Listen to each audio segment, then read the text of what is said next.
You have exactly 3 minutes before this courthouse goes into lockdown, the black woman said quietly, but nobody listened. Officer Daniel Reeves let out a short laugh as he leaned against the metal security table near the courthouse entrance. Lady, Homeland Security already swept this building at 6 this morning, he replied, loud enough for the deputies around him to hear. Whatever conspiracy podcast you came from, take it somewhere else. A few officers chuckled under their breath. One deputy shook his head while sipping stale coffee from a paper cup. Courthouse lobby smelled like wet wool, floor polish, and cold November rain drifting in each time the front doors opened. Naomi Carter stood silently beneath the harsh white lights, her dark gray coat damp around the shoulders from the storm outside. In her left hand was a worn leather folder pressed tightly against her chest. Her eyes moved once toward the large clock hanging above the metal detector. 3 minutes. The second hand kept ticking. Reeves noticed her looking at the clock and smirked. What now? He asked. You expecting aliens? More laughter. Naomi ignored him. The courthouse buzzed with Monday morning noise. Lawyers rushed through the marble lobby carrying thick binders. Reporters crowded near the elevators waiting for the corruption hearing upstairs. Somewhere deeper inside the building, a janitor pushed a squeaking mop bucket across tile floors. Naomi stepped forward calmly. The east corridor needs to be cleared immediately, she said. Her voice never rose. There's a threat moving through ventilation access near courtroom 4. Reeves stared at her for a second, then looked toward another deputy like he couldn't believe what he was hearing. You hear this? He laughed. Now she's giving tactical briefings. The younger officers grinned awkwardly, but one female clerk standing near the security desk stopped typing. Something about Naomi's tone felt wrong in a way she couldn't explain. Not emotional. Not panicked. Certain. Reeves held out his hand. ID. Naomi slowly handed him a dark credential holder. Reeves barely looked at it before scoffing. This expired? Naomi's expression didn't change. Open it. Instead, Reeves flipped it upside down carelessly and let it drop onto the metal table. You people always think flashing fake badges changes things. The sentence hung in the air longer than he expected. The female clerk lowered her eyes immediately. Even one of the deputies shifted uncomfortably. Naomi looked down at the credential resting beside the fingerprint scanner. She still didn't react. Rain tapped softly against the courthouse windows behind her. Somewhere upstairs, a bailiff announced the beginning of morning hearings through a crackling speaker system. Naomi glanced at the clock again. 2 minutes. Officer Reeves, she said quietly, reading his nameplate for the first time. If you don't evacuate the east corridor now, dozens of people could be trapped. Reeves stepped closer. And if you don't stop disrupting federal property, you're going to spend your morning in holding. Naomi studied his face carefully, almost like she was memorizing it. Not angry, not afraid, just tired. Then she reached slowly into her coat pocket. Instantly, 3 deputies stiffened. Hands moved near duty belts. Reeves raised a hand sharply. Easy. Naomi removed a small black earpiece and placed it into her ear. Her voice stayed calm. Condition yellow confirmed, she said softly. Reeves rolled his eyes. Oh, now we're playing secret agent. But before anyone could laugh this time, every police radio in the lobby suddenly exploded with violent static. The sharp sound ripped through the courthouse like an electrical scream. Officers grabbed at their shoulders in confusion as overlapping emergency transmissions burst through at once. Then came the alarm. Loud, sudden, echoing through marble walls. Naomi looked once toward the courthouse entrance as black SUVs screeched to a stop outside beneath flashing red and blue lights.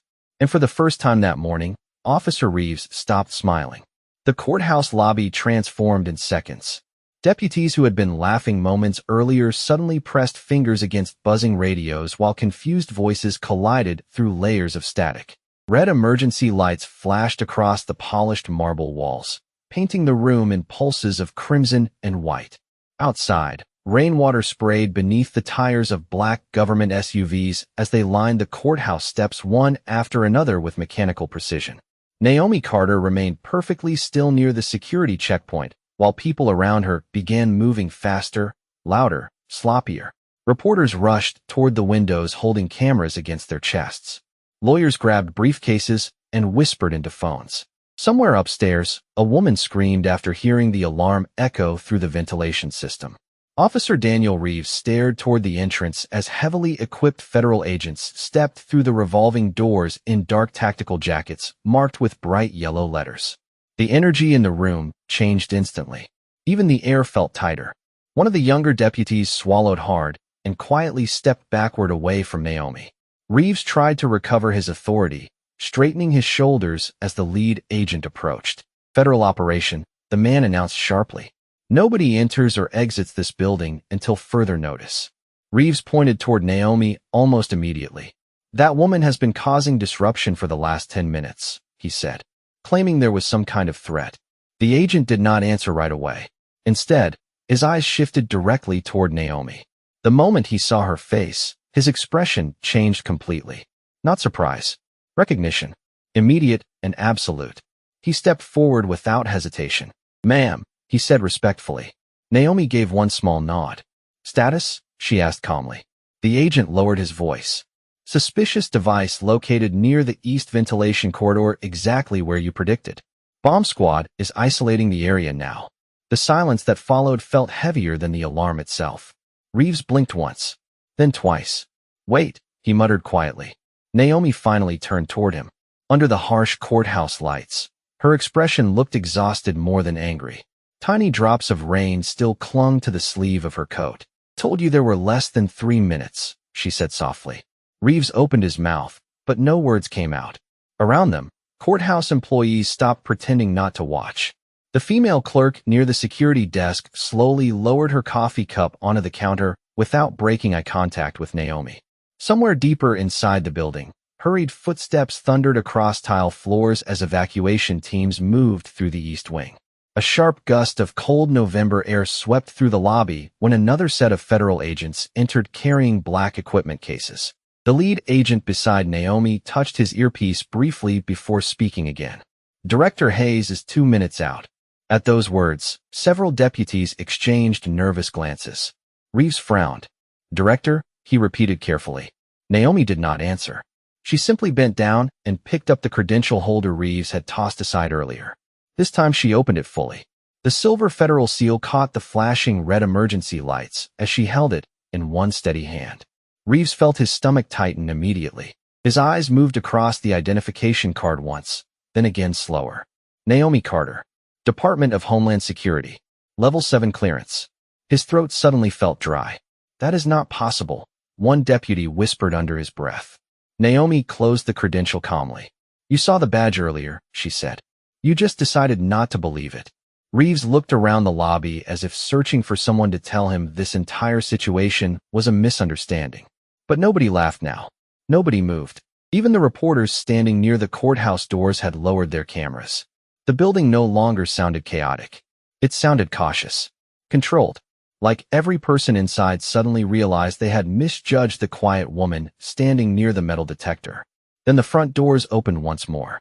A tall man in a dark overcoat stepped inside, surrounded by armed federal escorts. His polished shoes clicked sharply against the marble floor as conversations died instantly around him. Without hesitation, he walked directly toward Naomi Carter and stopped.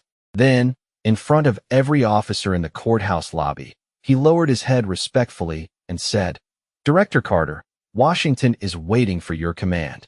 The entire courthouse lobby seemed to hold its breath after those words. "Washington is waiting for your command." Officer Daniel Reeves felt heat crawl slowly up the back of his neck as every pair of eyes shifted between him and Naomi Carter. Only 15 minutes earlier, he had laughed at her in front of deputies, lawyers, and reporters. Now federal agents stood around her like gravity itself had changed direction. The flashing emergency lights reflected across the polished marble floor while rain streaked down the courthouse windows behind them in thin silver lines. Naomi remained calm in the center of it all. She removed her damp coat slowly and handed it to one of the agents beside her. Underneath, she wore a dark navy suit so clean and sharply pressed that Reeves immediately realized something painful. She had never looked out of place. He had simply decided she did. Director Victor Hayes stepped beside her with a tablet already open in his hands. Bomb Squad confirmed the device was hidden inside the east ventilation shaft between Courtroom 4 and the Records Division. He reported quietly. If it had activated during the hearing, evacuation routes would have collapsed into each other. Naomi nodded once. Casualty estimate. Hayes hesitated slightly. Potentially over 200 civilians. The number landed heavily inside the lobby. One of the deputies lowered his eyes toward the floor. The female clerk near security pressed a trembling hand against her mouth. Reeves suddenly remembered Naomi standing beneath the courthouse clock, warning him with complete certainty. You have less than 3 minutes. She had not sounded afraid because she already knew exactly what was coming. Naomi looked toward the second-floor balcony, where courthouse employees crowded behind glass railings watching the scene unfold below. Was the hearing room cleared in time? She asked. Yes, ma'am, Hayes replied. 37 people removed safely. Naomi closed her eyes for one brief second, almost like a silent prayer. Then she opened them again and returned immediately to business. Any secondary threats? Even the police radios seemed quieter. Naomi stepped closer, her heels clicking lightly against the marble floor. You would have listened if I looked different, she continued. If my suit cost more. If my skin were lighter. If my voice sounded more familiar to you. Reeves opened his mouth immediately. That is not what this was. No. Naomi asked calmly. You never checked my credentials. You mocked me before you knew my name. You decided what I was the moment I walked through that door. Reeves felt every word land harder than the alarms had. Around him, nobody moved to defend him. Because nobody could. The younger deputy beside the metal detector slowly looked away in embarrassment. Naomi glanced briefly toward the credential holder, still resting in Reeves's hand. Bias is dangerous in any building, she said quietly. But inside a courthouse, it becomes catastrophic. Outside, thunder rolled across the city skyline. Through the glass entrance doors, reporters had begun gathering behind police barricades while helicopters circled faintly overhead. Storm clouds hanging over Washington looked darker now, heavier. Hayes stepped closer again. Director, the Attorney General is requesting direct communication. Naomi nodded. Set up the secure line upstairs. As she started walking toward the elevators, the federal agents moved with her instantly. Reeves remained frozen near the security desk, watching the quiet woman he had humiliated moments earlier become the center of an entire national operation. Then Naomi suddenly stopped halfway across the lobby. Without turning around, she spoke one final sentence. The threat inside this courthouse was not just the device, Officer Reeves. Her voice stayed low and steady. It was how quickly people stopped seeing humanity the moment they saw a black woman standing alone. Then she stepped into the elevator as the doors slowly closed, leaving the courthouse in complete silence behind her. The elevator doors opened onto the restricted operations floor with a soft metallic chime, and the atmosphere upstairs felt completely different from the chaos below. No reporters, no courthouse noise, just sharp fluorescent light, the quiet hum of secured servers, and federal agents moving quickly between temporary command stations assembled inside what had once been a jury conference room. Large digital maps glowed across portable screens showing courthouse blueprints in blue and red lines. Rain tapped steadily against the tall windows overlooking downtown Washington, while helicopters drifted like dark shadows through the gray morning sky. Naomi Carter walked into the center of the room without slowing down. Every conversation seemed to pause for half a second when she entered. Not out of fear. Respect. Director Victor Hayes followed close behind, carrying files and secure communication tablets, while agents immediately straightened from their stations. Status update, Naomi said calmly. A younger analyst stepped forward. The device was assembled using military-grade timing components, he explained. Whoever planted it understood evacuation patterns inside federal buildings. Naomi studied the blueprint on the nearest screen. Her eyes moved carefully across hallways, stairwells, ventilation access points. This was never about casualties, she said quietly. This was a message. Hayes looked toward her. You think they wanted attention? Naomi shook her head once.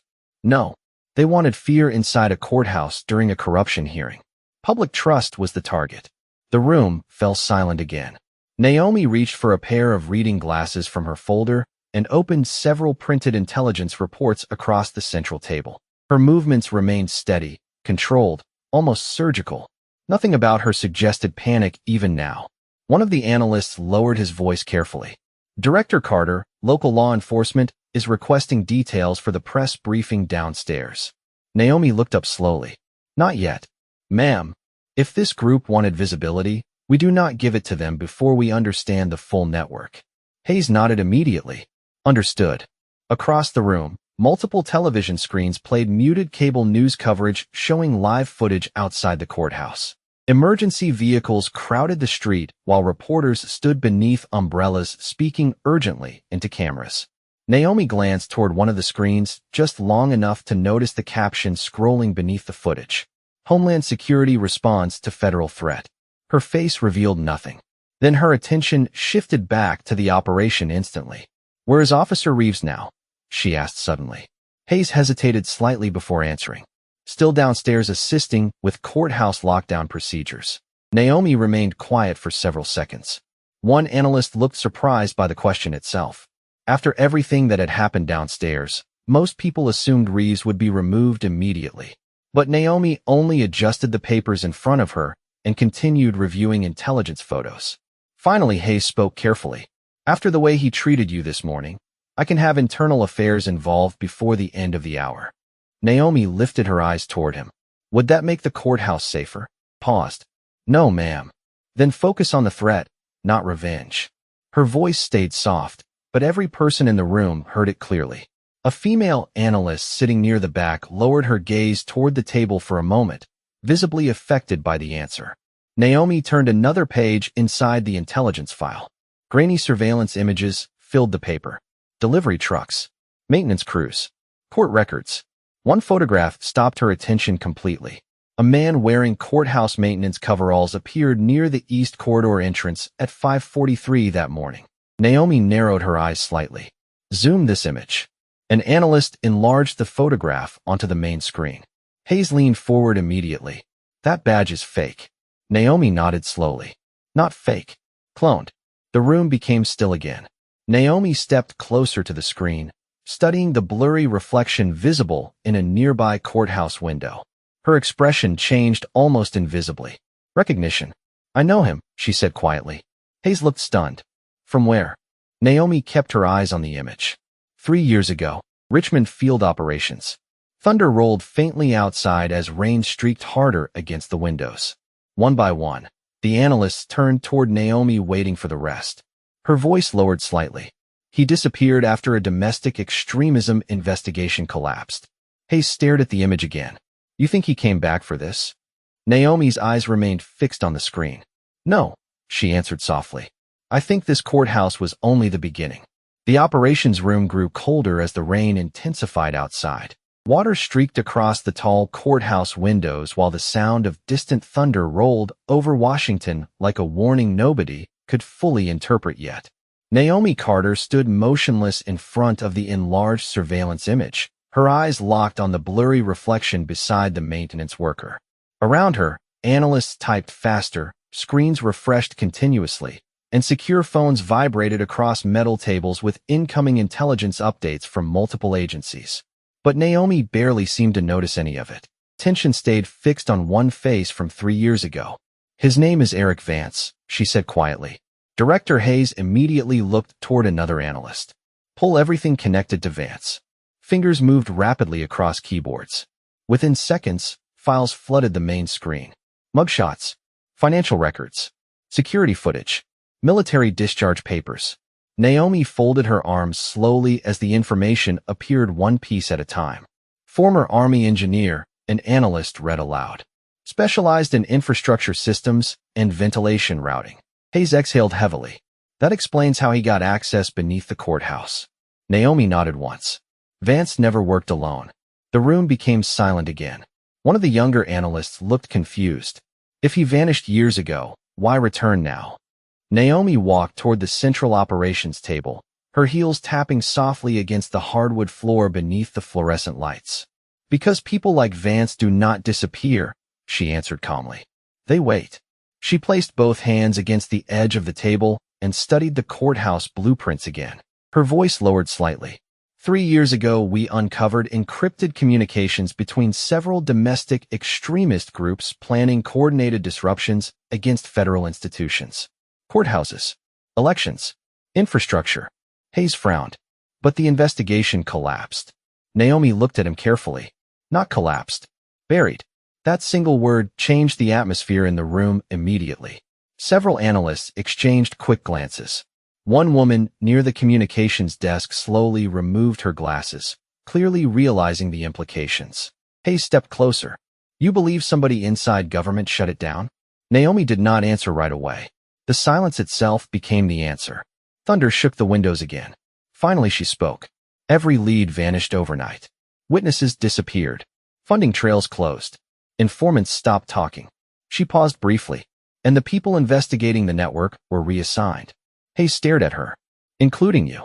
Naomi gave one small nod. Richmond field operations became my last case before Washington transferred me. Across the room, one analyst suddenly lifted his headset. Director Carter, he said quickly, we found something else. Naomi turned immediately. The analyst enlarged another image onto the screen. This one showed courthouse security footage from earlier that morning. A delivery worker pushed a rolling cart through the east hallway less than an hour before the hearing began. The man wore a baseball cap pulled low over his face. But beside him walked someone else. A courthouse employee using an official access badge. Hayes narrowed his eyes. Zoom in on the badge. The image sharpened slightly. A name appeared. Michael Turner. Facilities supervisor. Hayes looked stunned. Turner has worked federal buildings for 20 years. Naomi's expression hardened for the first time all morning. Not emotionally. Strategically. Then somebody trusted him enough to get close. Hayes immediately reached for his phone. I will have agents bring him in. No, Naomi said sharply. The room froze for half a second because her tone almost never changed. Naomi looked toward the screen again. If Turner is involved, he is not the top layer. We move too fast. The network disappears again. Hayes slowly lowered the phone. Naomi stepped closer to the screen, studying the footage frame by frame. Then suddenly she noticed something small reflected in the polished courthouse floor near the delivery cart. A symbol. Faint. White paint partially hidden beneath the wheels. Her eyes narrowed instantly. Pause. The image froze. Naomi stepped within inches of the screen now. One analyst adjusted the brightness. The symbol became clearer. 3 connected lines forming a broken triangle. Hayes looked confused. What is that? Naomi's face went completely still. It is their marker. The room fell silent again. Even the clicking keyboard stopped. Hayes looked back toward the image carefully. You have seen it before? Naomi nodded slowly. Richmond, 27 days before the investigation disappeared. Outside the courthouse, sirens echoed faintly through the rain-soaked streets while helicopters continued circling overhead. But inside the operations room, a far more dangerous realization settled over everyone at once. The courthouse threat had never been random. Somebody had reopened a network the government thought was long dead. And Naomi Carter was the only person in the building who already knew how dangerous it truly was. Rain continued falling across Washington long afternoon, turning the courthouse windows into blurred sheets of gray and silver. Inside the operations floor, the energy had changed from emergency response to something colder and more dangerous. The realization that the network from Richmond had resurfaced settled heavily over every agent in the room. Conversations became quieter. Movements became sharper. Nobody treated the courthouse threat like an isolated incident anymore. Naomi Carter stood alone near the far window overlooking Constitution Avenue, one hand resting lightly against the cold glass. Below, flashing emergency vehicles painted streaks of red and blue across rain-soaked pavement, while reporters crowded behind barricades, holding microphones beneath umbrellas. From this height, the city looked smaller. Fragile. Naomi removed her glasses slowly and closed her eyes for one brief moment. Director Hayes approached carefully, carrying 2 paper cups of coffee. He placed one beside her without speaking. Steam curled softly into the air between them. You recognized the symbol immediately, he said after a long silence. Naomi opened her eyes again, but kept watching the storm outside. Because I saw what happened after it appeared the first time. Hayes waited. Naomi rarely volunteered personal details during operations. But something about the rain, the exhaustion in the room, and the memory of Richmond hanging over them made her voice softer now. More human. 3 years ago we had 12 agents working the domestic extremism case, she said quietly. Good people. Analysts. Field officers. Cyber specialists. Thunder rolled faintly in the distance. Naomi lowered her gaze toward the coffee untouched beside her. One by one they were reassigned. Careers ended overnight. Families threatened indirectly. Promotions vanished. Hayes frowned, and nobody questioned it. She asked quietly. Hayes shook his head. Naomi looked toward him for the first time in several minutes. Not the extremists. Her eyes looked older suddenly. Heavy with years of carrying things she rarely spoke aloud. It was how easy it became for people to look away. Hayes said nothing. Naomi turned back toward the window. When systems fail slowly, people convince themselves it is normal. Downstairs, courthouse sirens echoed faintly through the storm, while helicopters continued circling above the federal district. Naomi watched pedestrians hurrying through rain with coats pulled tightly around themselves, completely unaware of how close the city had come to disaster that morning. That is why bias is dangerous, she continued softly. Because once people stop seeing each other clearly, everything becomes easier to destroy. Hayes studied her carefully, including trust. Naomi nodded once. For a while neither of them spoke again. Then the operations room doors suddenly opened and Officer Daniel Reeves stepped inside, escorted by 2 federal agents. The moment he entered, several analysts glanced up from their stations. Reeves looked completely different from the confident officer standing in the courthouse lobby earlier that morning. His uniform was damp from hours managing barricades outside. The tension in his jaw was gone now, replaced by visible exhaustion and something deeper. Shame. One of the agents approached Hayes quietly. He requested to speak with Director Carter personally. Hayes looked uncertain for half a second before turning toward Naomi. She remained silent, staring out at the rain another moment before finally nodding once. The agent stepped aside. Reeves walked forward slowly across the operations floor. His shoes echoed against the hardwood in the otherwise quiet room. When he stopped a few feet away from Naomi, he struggled briefly to find words. Director Carter, he said carefully, I owe you an apology. Naomi did not respond immediately. Reeves lowered his eyes for a moment. This morning, I made assumptions about you before I knew anything about who you were. Naomi studied him calmly. Reeves swallowed hard. And if I had listened sooner, his voice trailed off. He did not finish the sentence because he no longer needed to. The unfinished thought already hung heavily between them. Naomi looked at him for several long seconds while rain continued sliding down the courthouse windows behind her. Then she finally spoke in the same calm voice she had carried all morning. Officer Reeves, she said softly, the most important thing is not whether you embarrassed me. Reeves slowly looked up. Naomi's expression remained steady. It is whether this changes how you see the next person standing alone in front of you. The room became completely silent again as Reeves stood there without an answer. Officer Daniel Reeves stood motionless beneath the cold fluorescent lights while Naomi Carter's words settled over the operations room like weight pressing against glass. It is whether this changes how you see the next person standing alone in front of you. Nobody spoke after that. The analysts behind their screens lowered their eyes back toward their workstations, but the silence inside the room felt different now. Less tense, more reflective. Reeves swallowed hard and nodded slowly. Yes, ma'am, he said quietly. Naomi gave a small nod in return, then turned back toward the window overlooking the rain-covered city. The conversation was over for her. Not because she did not care, but because the operation still mattered more than personal pride. Reeves understood that immediately, backed carefully, and started toward the exit, shoulders heavier than before. But before he reached the door, one of the analysts suddenly raised his voice from across the room. Director Carter, we just got a hit. Every head turned instantly. Naomi moved toward the central screen while the analyst enlarged a series of financial transfers flashing rapidly across multiple banks. The same shell corporation tied to Richmond became active again 36 hours ago, the analyst explained. Funds moved through construction vendors connected to federal maintenance contracts, something larger.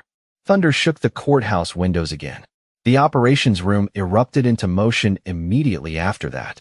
Analysts began coordinating with field offices while secure calls connected across multiple federal agencies. One giant monitor displayed transportation hubs. Another tracked infrastructure alerts. Naomi moved through the room calmly, issuing instructions with precise clarity. Increase surveillance around transportation terminals within a 200-mile radius, she ordered. Cross-check maintenance access credentials against retired contractor databases. flag any cloned federal identification markers. Her voice never rose, yet every person moved faster when she spoke. Reeves paused near the operations room doors, watching the transformation unfold around her. Earlier that morning, he had seen a black woman standing alone in a wet coat and decided she did not belong inside a federal courthouse. Now he watched the same woman command an entire national security operation with more composure than anyone else in the building. The realization sat heavily in his chest. Hayes approached Naomi, holding another incoming report. "Director, there is something else." Naomi looked up. One of the bomb squad technicians found a handwritten message hidden inside the ventilation shaft. The room quieted again. What did it say? Hayes hesitated before answering. It said, "Tell Richmond we never disappeared." Naomi's face went completely still. Not fear. Recognition. Somewhere deep beneath the professionalism and calm, old memories moved silently behind her eyes. Hayes noticed it immediately. "You know what they mean by that," he said carefully. Naomi looked toward the rain outside again.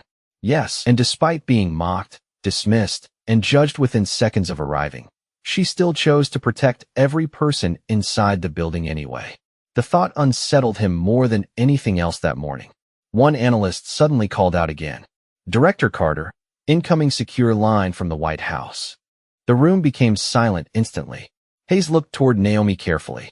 She stood still for one brief second before walking toward the secured communication station. The flashing city lights outside reflected softly against the dark glass windows behind her while rain continued falling across Washington. Naomi placed one hand against the desk and accepted the headset calmly. "Director Carter speaking," she said. Then her expression changed slightly as she listened. Not shock. Concern. Deep concern. Hayes stepped closer immediately. Naomi lowered the headset slowly after several seconds and looked toward the room. "There has been another breach," she said quietly. "This time at Union Station." No one moved. No one breathed. Then Naomi looked directly toward the giant operations map glowing across the room and spoke the words that changed everything again. "They are moving faster than we predicted." The operations floor exploded into motion the moment Naomi Carter mentioned Union Station. Analysts rushed between monitors while secure communication lines lit up across the room in rapid succession.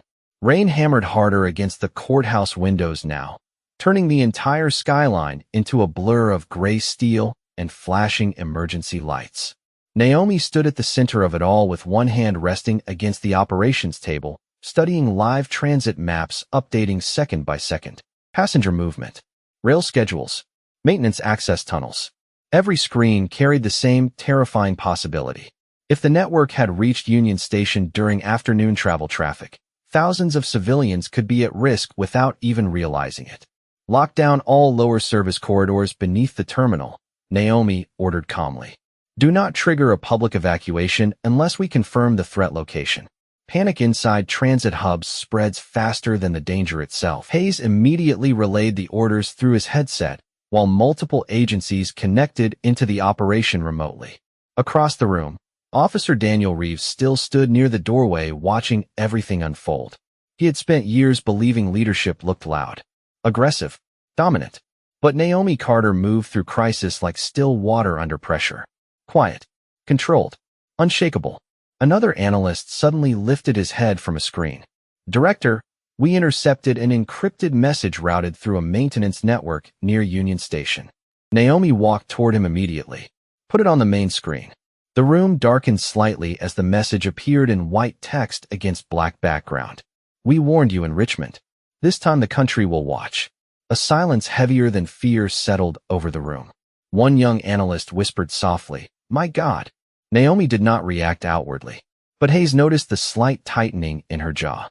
"Can we trace it?" he asked quickly. "No, sir," the analyst replied. Signal bounced through 6 separate municipal servers. Naomi stared at the message for several long seconds. Then suddenly, she pointed toward the lower corner of the screen. "Zoom in." The analyst enlarged the image. A tiny digital signature sat hidden beneath the encrypted line. 3 connected white lines forming the same broken triangle from Richmond. Naomi exhaled slowly. "They want me to know this is personal." Reeves frowned from the doorway. "Personal?" Naomi looked toward him briefly before returning her attention to the screen. Eric Vance blamed me for dismantling their operations 3 years ago. Hayes crossed his arms tightly. Then why warn us at all? Naomi's eyes remained fixed on the symbol. Because extremists like Vance do not only want destruction. Her voice lowered slightly. They want attention, fear, psychological control. Thunder rolled across the city again. The lights inside the operations room flickered once before stabilizing. Naomi suddenly turned toward Hayes. How many transportation hubs fall within 90 minutes of Union Station rail access? Hayes looked toward another analyst immediately. 9 major terminals. Naomi nodded once. Then Union Station may not be the endpoint. The realization spread visibly across the room.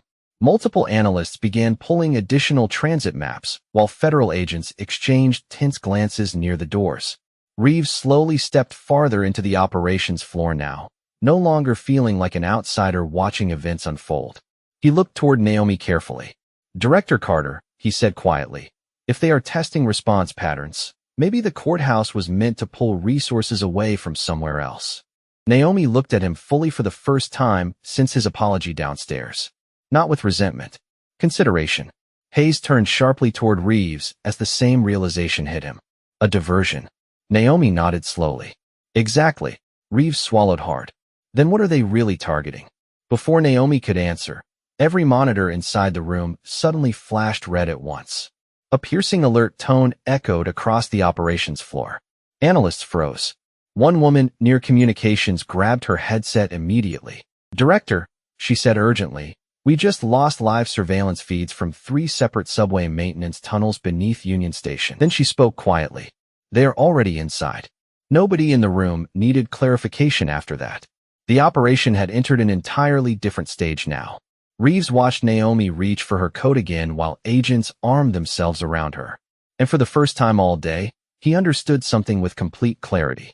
The woman he mocked that morning had been carrying the weight of protecting people who would never even know her name. Yet she kept doing it anyway. The convoy moved through downtown Washington beneath cold sheets of rain, while emergency lights reflected across flooded streets like broken streaks of red and blue glass. Naomi Carter sat in the rear of the lead SUV beside Director Hayes, her eyes fixed on the live tactical feed streaming across the tablet in her hands. Around them, the city continued moving almost normally. Pedestrians hurried beneath umbrellas. Buses rolled through intersections. Office windows glowed against the dark afternoon sky. Most people had no idea how close the nation's capital stood to another coordinated attack. Inside the vehicle, the atmosphere remained tense but controlled. Agents spoke quietly through headsets while encrypted updates flashed continuously across digital screens. Union Station perimeter teams are in position, Hayes reported. Transit police already cleared portions of the lower platform. Naomi nodded slightly without looking up. Keep civilian movement calm. Fear spreads faster than facts. The SUV passed beneath an overpass where rainwater dripped steadily from concrete beams overhead. Naomi finally lowered the tablet for a moment and looked through the window toward the city she had spent years protecting from threats most people would never see. Her reflection stared back faintly in the glass. Tired eyes, calm posture, quiet strength carrying invisible weight. Hayes studied her carefully. "You knew this day might come back in Richmond, did you not?" Naomi remained silent for several seconds before answering. "I hoped I was wrong." The convoy turned sharply toward Union Station, where federal vehicles already surrounded the massive stone building. Emergency personnel moved quickly beneath the towering arches, while helicopters circled overhead through low storm clouds. Naomi stepped out into the cold rain without hesitation. Water soaked the shoulders of her coat almost instantly, but she barely seemed to notice. Agents moved around her rapidly, carrying equipment and scanning access tunnels beneath the station. Somewhere below ground, trains still rumbled faintly through underground tracks. Hayes walked beside her toward the command perimeter. "Subway surveillance remains offline," he said. But maintenance crews confirmed unauthorized access inside Tunnel C. Naomi stopped walking for one brief second. Tunnel C. Her eyes narrowed slightly. "Tunnel connects to the emergency communications grid," she said quietly. Hayes looked toward her sharply. "You think that is the real target?" Naomi nodded once. "If they disable emergency coordination during rush hour, Panic alone could shut down half the city. Naomi looked toward the tunnel entrance, partially hidden beneath flashing work lights. Her expression changed almost invisibly. Recognition again. Vance knows federal response patterns, she said softly. If he expects armed teams first, then that tunnel may be another distraction. Hayes frowned. Then where is he? Naomi slowly turned her gaze upward toward the enormous vaulted ceiling of Union Station. Travelers still stood scattered across the upper terminal levels, watching the emergency response unfold below with nervous confusion. Families, workers, elderly passengers, children clutching backpacks. Hundreds of ordinary people simply trying to get home through the storm. Naomi's voice lowered. Somewhere people least expect. At that exact moment, one young transit officer sprinted toward the perimeter, holding a radio tightly against his ear. "Director Carter," he shouted breathlessly, "we found another message." Naomi took the folded paper carefully from his hand. Rain dripped from the edges as she opened it beneath the flashing emergency lights. Hayes read over her shoulder silently. "You still see the pattern. But can they see you?" The broken triangle symbol appeared beneath the sentence once again. Naomi stared at the words for several seconds while rainwater slid across the paper between her fingers. Then something shifted quietly inside her expression. Not fear. Understanding. Slowly she looked back toward the crowded station filled with strangers moving beneath fluorescent light and storm shadows. People passing one another without eye contact, without trust, without truly seeing each other at all. Reeves's face flashed briefly through her memory from that morning inside the courthouse lobby. The laughter, the assumptions, the dismissal. Naomi folded the message carefully. "This was never only about infrastructure," she said softly. Hayes looked toward her. Naomi's eyes remained fixed on the crowd moving through Union Station. "It is about division," she continued quietly. "They want Americans afraid of each other because fear makes people stop listening." Nearby, a little girl tugged gently at her mother's coat while staring curiously at the federal agents in the rain. Naomi watched the child for one long moment before speaking again. "That is how countries break apart."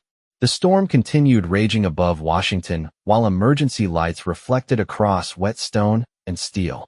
But standing there in the center of chaos, Naomi Carter looked calmer than the city around her. And somewhere deep inside the crowd moving through Union Station, hidden beneath ordinary faces and passing footsteps, the people behind Richmond were still watching her.